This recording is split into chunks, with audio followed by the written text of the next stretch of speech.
femme remarquable de l'histoire monégasque. Suzanne Lenglen.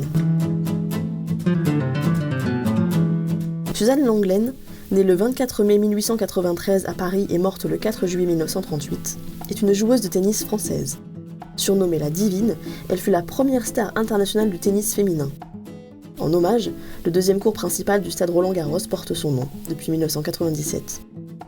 Elle parvient à révolutionner le jeu par la qualité de sa frappe de balle, son smash, son service, sa volée. Elle invente une nouvelle façon de s'habiller pour mieux jouer.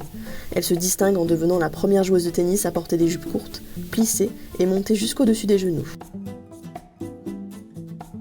En 1914, le jour de ses 15 ans, elle remporte le championnat du monde sur terre battue, le futur Roland-Garros à Saint-Cloud.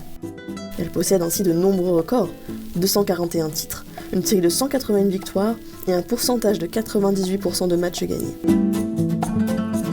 Ses liens avec Monaco.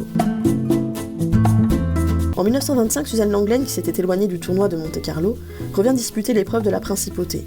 Et George Pierce Butler, riche mécène américain, passionné de tennis et en admiration devant la première joueuse mondiale, estime le club de la Fiesta indigne de son talent. En effet, le club de tennis de la Principauté avait été déplacé de la Condamine sur le toit d'un garage de Beau-Soleil, en raison de l'expansion urbaine et immobilière de Monaco. 3 cours y avaient été bâtis, assortis de quelques tribunes, d'un clubhouse et d'un mur d'entraînement. Il avait été inauguré le 28 janvier 1921, sous le nom de la Festa Country Club.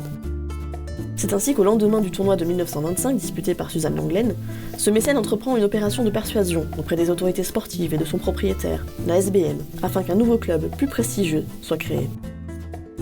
Le club fut inauguré en grande pompe en février 1928 par SAS le prince Louis II, en présence d'un parterre de têtes couronnées, dont le roi Gustave V de Suède, passionné de tennis, ou le prince Nicolas de Grèce.